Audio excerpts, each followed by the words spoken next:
In every sport, there are athletes who don't just win, they change the game. Michael Jordan redefined basketball, Serena Williams reshaped tennis, and Usain Bolt transformed sprinting. In women's swimming, that game changer might just be Summer McIntosh. Still only 19, she's rewriting the record books across distances and strokes, and she's doing it with a blend of style, efficiency, and racing intelligence we've never seen in one package. And today, I'm going to take you inside what makes her so different, the techniques, strategies, and mindset that are years ahead of the competition. By the end, you'll see not just why she's dominating, but how you can adapt her methods to improve your own swimming, whatever your age or speed. And let's start by getting to know her story. So who is Summer McIntosh?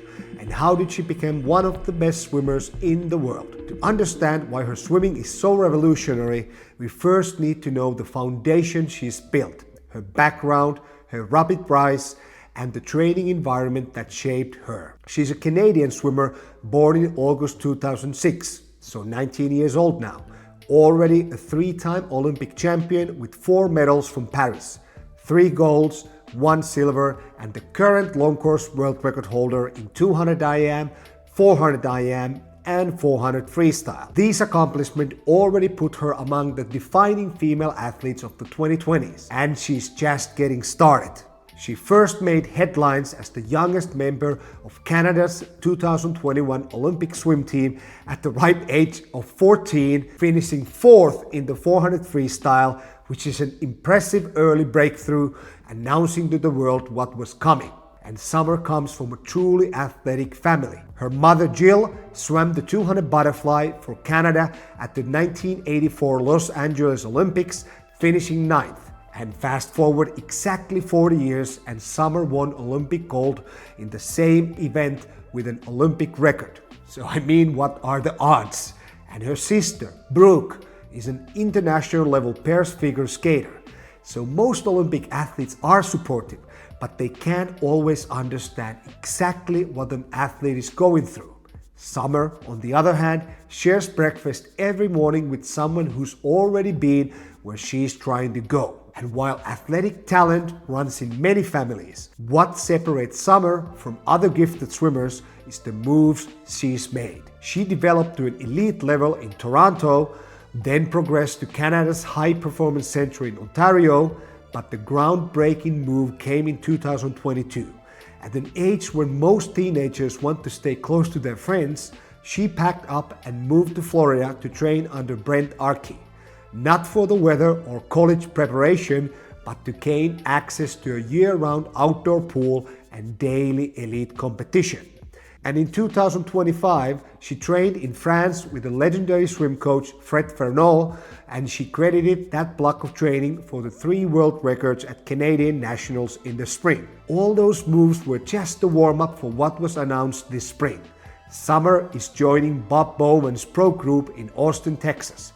Bowman, the coach who guided Michael Phelps to become the most decorated Olympian in history and then helped Leon Marchand break Mr. Phelps' 400 IM world record. If there's an architect of swimming greatness, it's him. And this wasn't a lucky opportunity falling into her lap.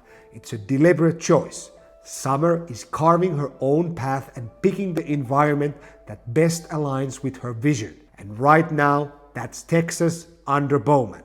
And that's where she'll be. So what happens when you combine Olympic level genetics with that level of long-term thinking? That's how you don't just become a champion, you might change the sport. And she has already proved it on the biggest stage in swimming. Paris 2024. Summer is 17 and she walks out with 3 golds and a silver. And the goosebump moments, the domination in the IAMs and the 200 fly. And since then, she's only widened the gap. And yet there's one person who can still stare her down when the race stretches to 800. Katie Ledecky, the distance GOAT. Spring 2025 reset the stakes. In May, Ledecky rewrote her own 800 free world record at 8:04.12, her first long course world record in 7 years. A month later, Summer answered with 8:05.07 at Canadian Nationals, number 3 performance ever, making her the second fastest woman in history. The stage was set, the greatest of all time with the fresh world record versus the teenager now within a second. It ended the 5-goal dream for that meet, but it didn't dim the rivalry. It raised the stakes for a rematch. And that night didn't just hand out medals, it handed Summer a blueprint. Because Summer McIntosh isn't just talented, she's calculated. She turns races into data and builds a system around it. And at 19, with Bob Bowman shaping the plan in Texas, nobody knows what's next. But the next iteration could be unprecedented. But how does Summer actually do it? I mean, exactly how. This isn't a biopic video. Let's actually break her swimming down. When you watch the World Championships, especially on the men's side, you start to wonder if technique even matters anymore.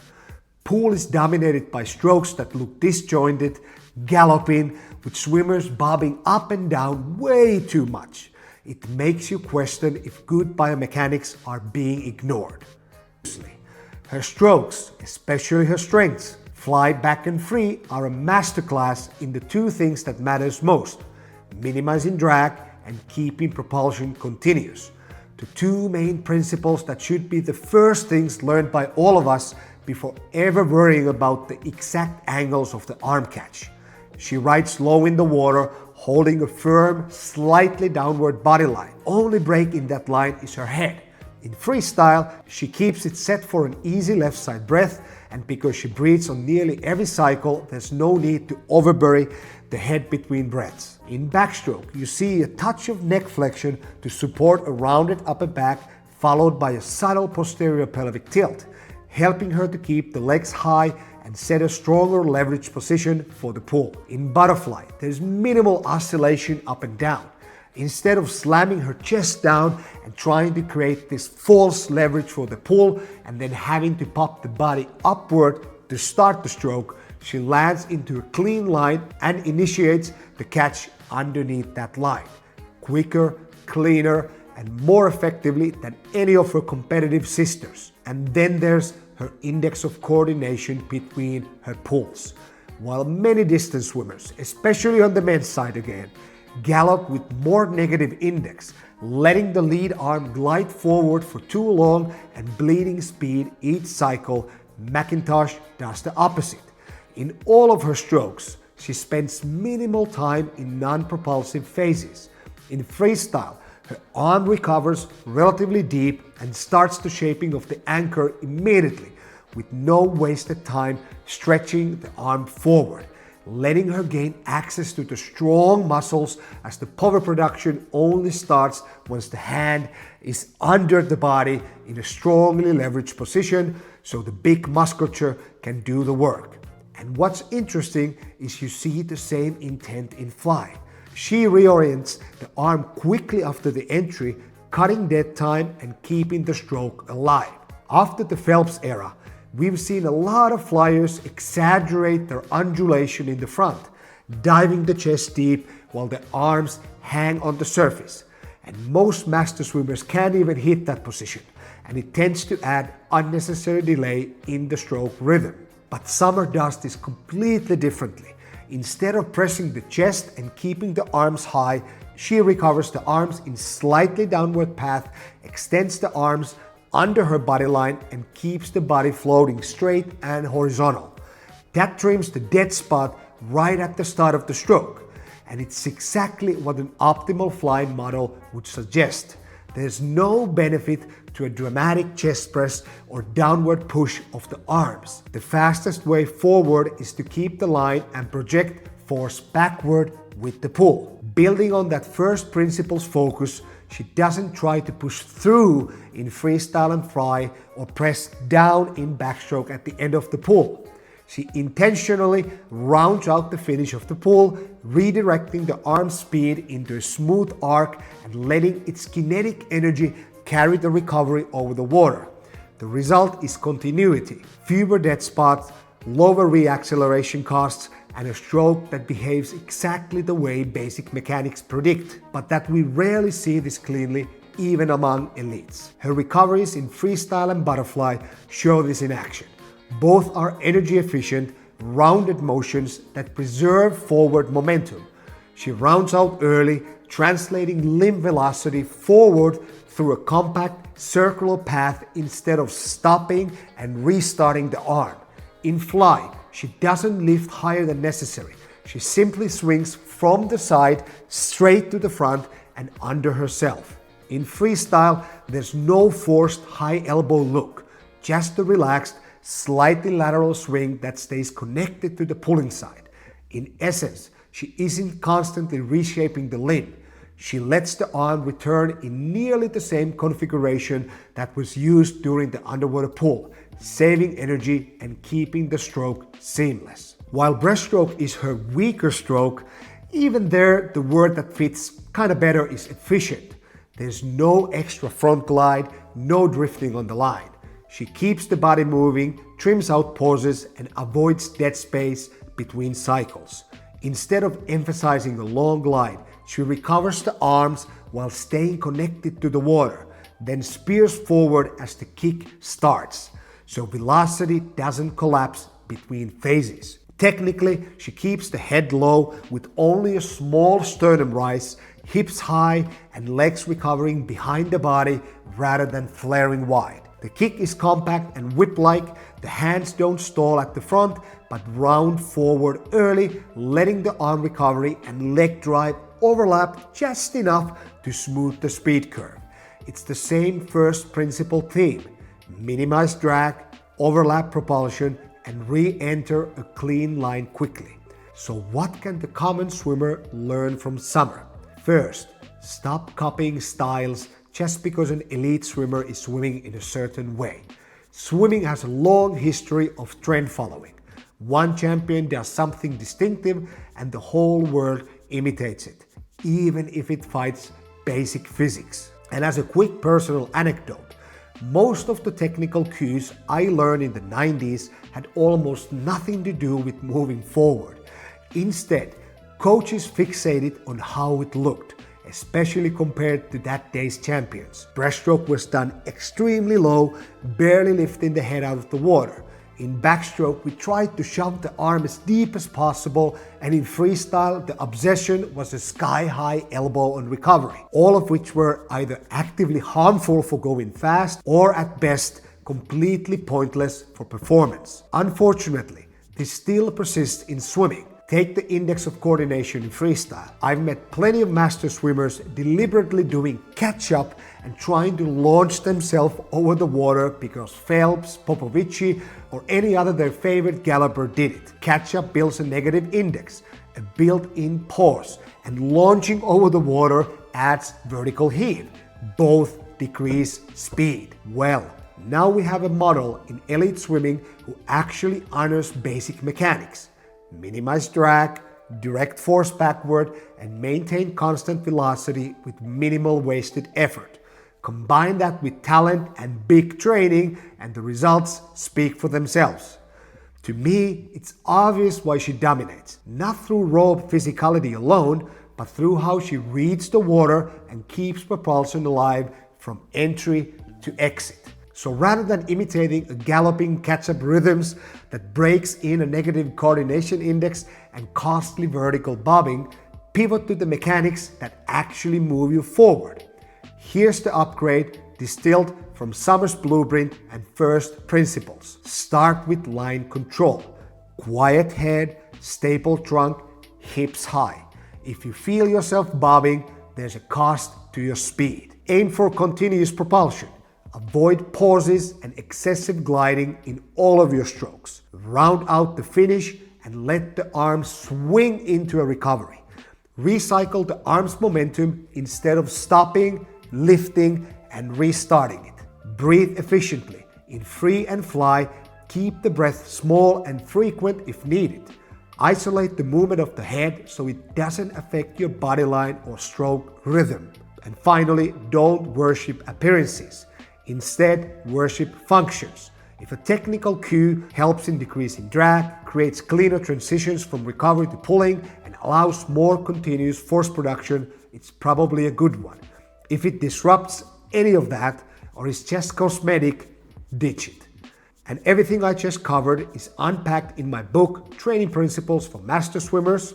It includes principles-led technique and training that really works.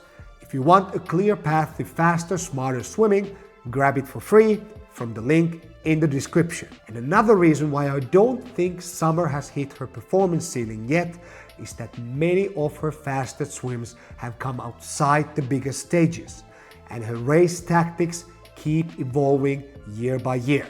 I don't think we've seen her best performance yet. Let's start by comparing her two best 400 IM world records.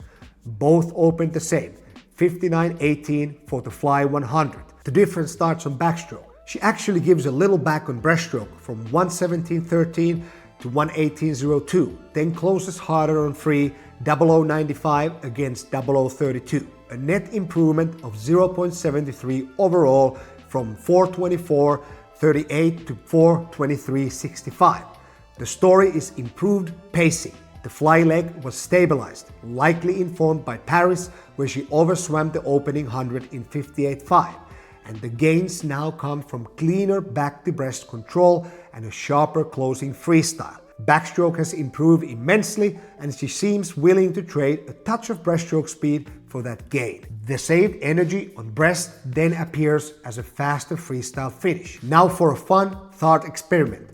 If you stuck her fastest 200 splits in 400 freestyle, splitting the first 200 in 2023 in 155.91 and the fastest comeback of 157.76 from this year, and put those together, you would get a mind-bending 353.67. Of course, you can't simply cherry-pick splits without considering fatigue, but it is clear that she's constantly refining how she distributes energy, always trending towards faster closing speeds. Of course, there's physiology involved, but if Summer McIntosh likely hasn't put together the perfect performance yet and keeps testing race plans, there's probably plenty you can improve in that department as well. Very often, improving your races is less about raw horsepower and more about assembly. You train to build the perfect race, and the masterpiece shows up when you find the plan that fits you and then execute it with precision. Building that plan requires experimentation and an open mind. And here are some general guidelines for mid-distance races. Start with the finish in mind. Pick a realistic last 100 goal and build backwards. In early season races, protect that last 100 and avoid overspending your energy budget in the first half of the race. Then race by race, start attacking the early parts a bit harder and find the right balance for you. Use an even split as your motto. For anything longer than 200, it's usually better to aim for constant speed, or at least use it as the baseline you adjust from while you find your optimal pacing. In IM races, play around with the back and breast. The race is won or lost in the middle 200, and there is a delicate balance between the two strokes, and depending on your individual strengths, you should either attack either one of the strokes and save energy on the other, or learn how to distribute your energy for both. And learning the best way for you takes time. As you learn, start from even distribution and then start testing out whether pushing either one of the strokes and saving up a bit in the other allows for a better finish with the freestyle. In any case, the bottom line is this: don't chase heroic openings. Assemble the race so the last 100 is energetically funded. That's the McIntosh lesson every master swimmer can use tomorrow. And lastly, here's the part that makes her a different beast, and why the female Michael Phelps talk isn't crazy, especially now with Bob Bowman running her training. Her event range is wild, world class in distance freestyle, the 200 fly and both IMs, and she's still sitting on untapped medal events, for example the 200 free has been very much an afterthought so far, and she hasn't tested the waters in hundreds at all. Put that together and you can start to see real Phelpsian level medal hauls possible. The move to train under Bowman only seems natural. Multi-event dominance isn't just about fitness, it's system design, and no one has that blueprint dialed in better than Bowman. Of course, the schedule is a real constraint. Double or triple event days, heats, semis, finals, calendar collisions, and swimming the most taxing events in the schedule. Think 400 IM and 800 freestyle. Make winning multiple golds at one games a truly Herculean accomplishment. But that's exactly why Bowman as a coach makes sense. If your goal is to reproduce Phelps level success, you go to the place that engineer it. Summer's range is huge, and with Bowman the question isn't can she add events, it's which combination yields the highest total medal count. And this versatility is worth modeling up to a point. Multi-event stars are generational talents with huge inherited work recovery capacities and crucially unlimited time to train. A master swimmer with about 3 hours of training time per week can effectively train for more than 1 or 2 events without diluting progress. Spread too thin and nothing moves forward. Still, if possible, it would be good to keep at least 2 events or 2 strokes in your training rotation. First, for your psychology. If your main event starts plateauing, you got something else to work on. And secondly, for your physiology. A bit of range of variation helps unless you take it to the extremes. And as a general rule, train under and over your event. So if you're a 200 specialist, stay competent in the 100 and in the 400.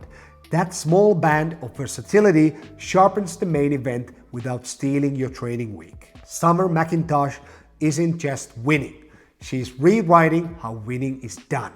At 19, she's setting world records across freestyle, IM, and butterfly, not by chasing trends, but by applying first principles. Minimize drag, apply force backward, and keep propulsion continuous. Her races are built intentionally and seem to constantly be evolving toward a steadier, more deliberate pacing. Add the Bowman factor, a training system designed for multi-event success, and we might be talking about something truly unprecedented. While it might seem that Summer is swimming in another galaxy, we can still learn from her. Respect the first order principles of swimming and always think about the function of your swimming technique and not what it looks like.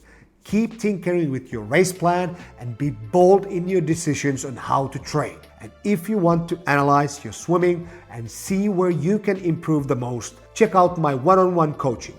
We start with a free 30-minute Zoom call to map out the best plan for your goals. Link is in the description, and see you in the next video.